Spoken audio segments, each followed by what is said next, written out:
Di akhir tahun 2022 kemarin, gua dapat satu kesempatan tuh yang agak lain, yaitu sebuah kesempatan gua bisa ikut sebuah workshop yang dibikin oleh Netflix Indonesia. Nah, di dalam 3 hari workshop yang super padat dan sangat inspiring itu, gua dapat beberapa hal dan gua sangat antusias pengen sharing sama teman-teman filmmaker semua bahwa ada 3 hal maha penting yang harus dimiliki supaya kita tuh bisa jadi seorang future filmmakers yang tangguh. Apaan? Let's go!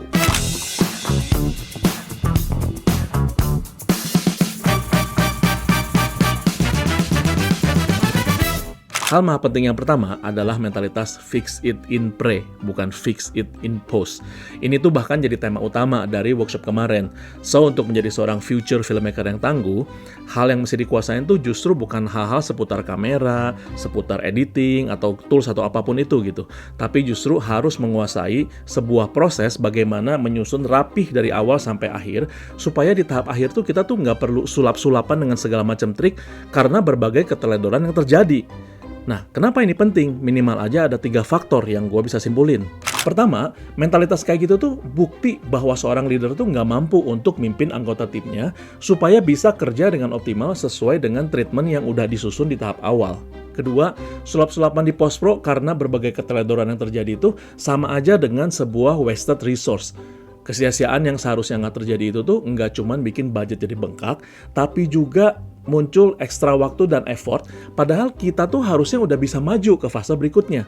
Ketiga, kalau seorang filmmakers mau luangin waktu dan ekstra effort untuk nyusun treatment yang rapi di tahap awal atau pre-production, percaya aja deh, karena gue juga udah sering ngalamin, bahwa kita akan lebih siap mental ketika ngadepin berbagai hal yang mungkin terjadi di luar kontrol, baik itu teknis maupun non-teknis. Soalnya ketika tim produksi ngadepin suatu masalah di lapangan, orang yang pertama dicari adalah si filmmaker. Hal maha penting kedua yang bisa gue simpulin adalah bahwa efisiensi itu bukanlah low budget, tetapi wise budget dengan priority. Nah, penting untuk para future filmmaker tahu, waktu kemarin di workshop 3 hari itu tuh, kita semua tuh nggak nyentuh hal-hal teknis. Dan salah satu sesi paling penting di dalamnya itu adalah sesi manajemen budget.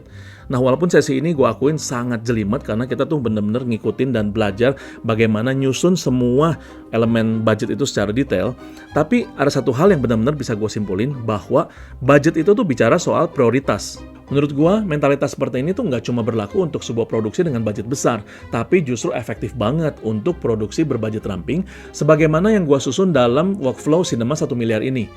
Salah satu pertanyaan tuh yang paling gue ingat adalah, mana yang lebih efisien dalam sebuah scene? Apakah lebih efisien pakai visual effect, atau justru pakai real action? Pertanyaan itu tuh ngingetin gua sama sebuah keputusan yang krusial banget dari seorang Christopher Nolan di film Tenet, ketika dia tuh secara gamblang jelasin ke berbagai media bahwa total biaya untuk ngeledakin sebuah pesawat secara real itu tuh jauh lebih hemat dibandingin sebuah proses CGI. Chris is really great in that he wants it for real. He wants it in camera. He doesn't want to do CG. I haven't seen a green screen anywhere. We're doing everything in camera. Our method of visual effects is try and do everything without them. It goes for his sweet spot, which is how do you make great cinema? Not just tell stories in pictures, but how do you make the experience of cinema? You want to crash a plane, but not from the air. No, it's so dramatic. Writing the plane crash, I knew I wanted to try and do it in some ways in camera. It read on the page as the most exciting sequence, and I definitely was scratching my head about how we were going to achieve it. One of the first things I asked Chris was, how big do you want the plane? He laughed, and I said, I think I can get you a real plane. To see a plane like this actually kind of makes you realize what we're all flying in when we're flying. These things are huge. I don't think we tend to get the scale of it when we're just kind of walking in through the gangplank. There was an enormous amount of prep that went into that sequence because we were shooting at a working airport, and they're not traditionally, in the business of crashing planes for real. I was like, how are they going to pull this off? Like, there's no way they're going to crash this thing into that building. A lot of these sequences, you kind of read it in the script, and you just think, yeah, would be cool in a movie. And then you get to set and it's like, yeah, we've got a 747, we're crashing it into a building. That's how we're achieving the 747 crashing into a building. It feels very, very real, essentially because it is real. Jadi ketika kita berjibaku dengan budget yang terbatas, justru kita tuh harus makin jeli untuk ngelihat prioritas-prioritas kita. Hati-hati bahwa seringkali yang terjadi adalah spending more can cost less, but spending less can cost more. Artinya, seringkali kalau kita misalnya pengen ngirit tapi nggak tepat, itu malah membawa kita tuh dalam situasi ngeluarin biaya tuh jauh lebih besar.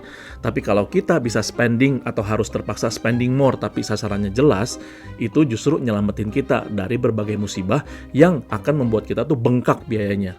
Hal maha penting ketiga yang bisa gue simpulin adalah bahwa everything is all about strategy. Film production itu tuh pada dasarnya tuh adalah manajemen strategi, bukan cuman sebuah hasil karya yang muncul tanpa perencanaan. Bahkan untuk sebuah karya film yang sifatnya personal atau art house sekalipun ya, itu tuh orang-orang tuh pasti akan ngelibatin yang namanya manajemen strategi. Cuman bedainnya adalah persentasenya antara idealismenya atau juga dengan misalnya komersialismenya. Sebagaimana gue juga pada saat beberapa kali ikut festival film, baik itu film panjang maupun film pendek yang gue bikin, gue juga ngelibatin yang namanya manajemen strategi. Maksudnya strategi itu kayak apa sih? Jadi mulai dari awal, paling enggak tuh kita mulai dari sumber daya yang kita punya, soal pendanaan, alat-alat, kru atau cast dan sebagainya, supaya kita ketika melangkah, kita tuh bisa mikirin strategi apa yang bisa bikin film ini tuh jadi kenyataan. Pendanaan misalnya, cerita kayak apa sih yang bisa diwujudin dengan pendanaan yang kita punya?